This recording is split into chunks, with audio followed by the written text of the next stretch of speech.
Next up, we have Matt Edgeworth. Matt is a British field archaeologist with interests in urban stratigraphy, archaeology of rivers, and the relation between archaeological evidence in the Anthropocene. And today he's going to be talking to us about against the force of gravity, upward movement of material from deep strata to the surface through human actions. Thank you.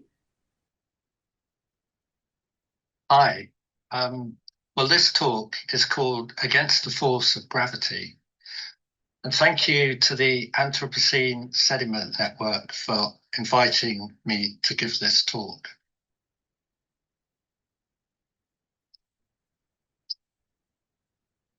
Well, the force of gravity clearly plays a crucial role in sedimentology.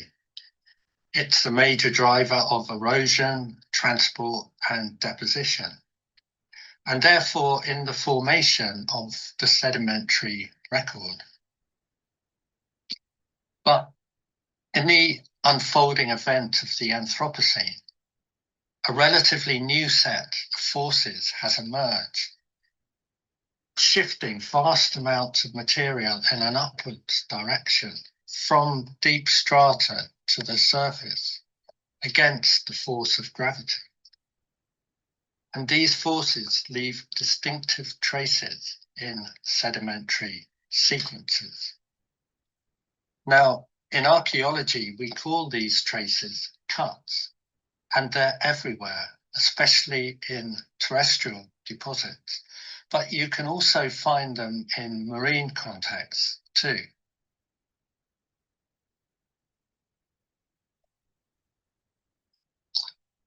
Well, let me show you what I mean. Let's take a typical slice through the humanly modified urban ground of a major city like London.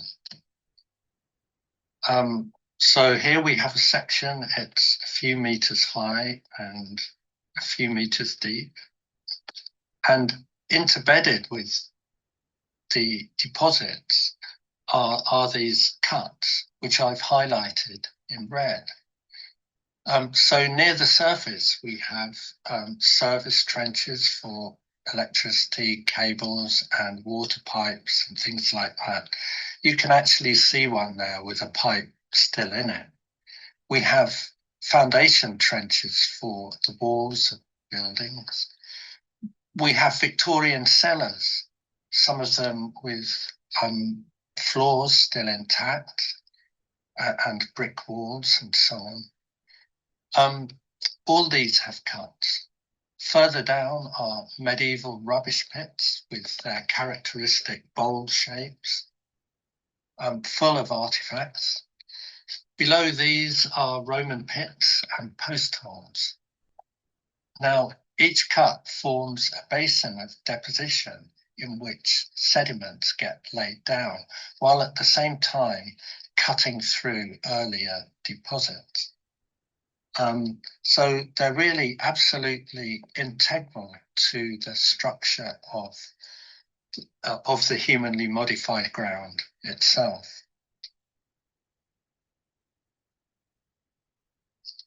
And of course, we create cuts in the ground ourselves. So whenever we dig a test pit or an excavation trench, the cut of it forms a more or less permanent trace in the ground.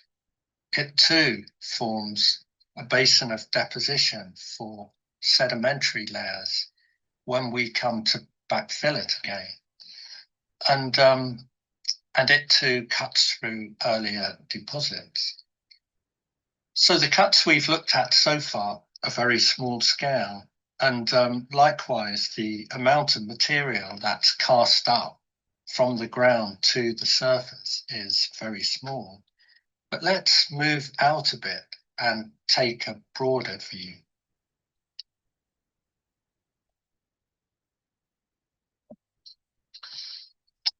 Specifically to consider underground metros, networks of which are found under hundreds of major cities throughout the world. So we're staying in an urban context, we're staying in London, because the first metro to be constructed in the 1860s was in London. And it employed a method called cut and cover, whereby roads were dug up literally from one side of the road to the other, from building on one side to buildings on the other side.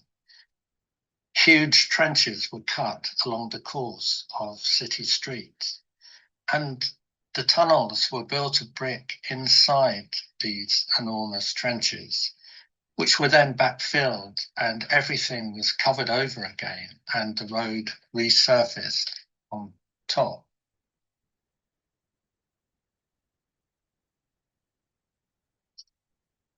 And by the late 19th century, that near-surface network was extended downwards through a series of shafts with tunnels going off horizontally from the base of the shaft. Now, of course, all these shafts and tunnels have cuts of different dates, but they effectively join up to make one single cut of multiple dates, a kind of diachronous cut, if you like. Now, these deep cuts into the ground are not just disturbances of strata, they're actually stratigraphic entities in their own right. And they're likely to remain in the record in some form for a very long time indeed. You know, maybe hundreds of thousands of years, perhaps millions of years, who knows?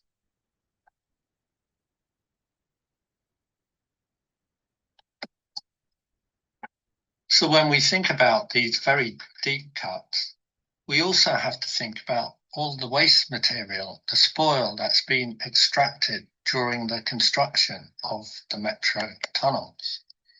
So where does all the material from deep excavations like this go? By the way, this is Piccadilly Circus Metro in the 1940s, and it's drawn pretty much to scale in this very neat drawing. Well, in the case of London, the material was distributed throughout the country via the Victorian rail network. So it was used to fill in quarries, reclaim marshes, and level up hollows. And at the same time, of course, there was a flow of materials from the surface down into deep strata. So as millions of tons of London clay came out, millions of bricks went in to build the earliest tunnels, especially in the cut and cover trenches near the surface. Later on in the deeper tunnels, steel segments and concrete segments were imported down into the tunnels and used for the tunnel linings. Now, that material has to come from somewhere. And so we have to consider all the various quarries and mines outside of the city from where this material originated. Yet more cuts in the stratigraphic record.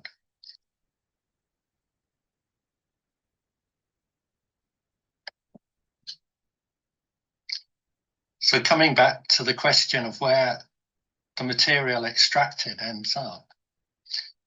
Recently, in the 21st century, during construction of the Elizabeth line by Crossrail underneath London, all that London clay, or much of it, literally millions of tons of it, was shipped by barge down the River Thames to form the mudflats of Wallasey Island in Essex. And when dealing with humanly modified ground, where you have an immense deposit like this, there's usually a corresponding hole in the ground where it's been extracted. In this case, the Crossrail tunnels, and vice versa.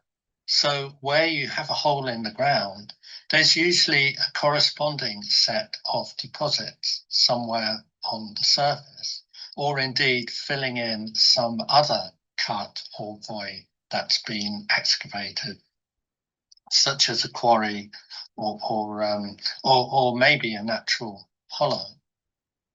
So the point is here that with humanly modified ground, cuts and deposits are inextricably connected. They're both bound up together as causal factors in the formation of humanly modified ground.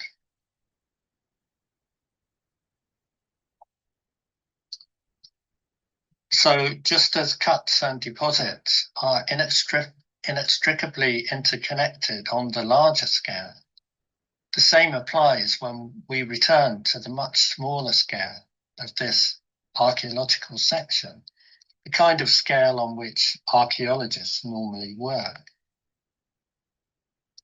Now, the thing is that to work out the order in which these deposits are being laid down in very complex sequences like this, where you have both many cuts and many deposits, you have to take cuts into account. Otherwise, it becomes an impossible task.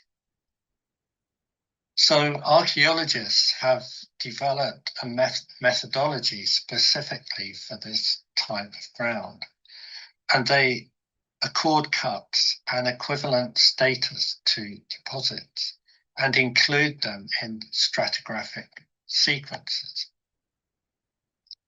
So you can see in this sequence, for example, it's not only the deposits that have context numbers, but the cuts also. If we didn't take cuts into account, we wouldn't be able to work out the sequence. As simple as that. Cuts turn out to be the key to making sense of complex sequences.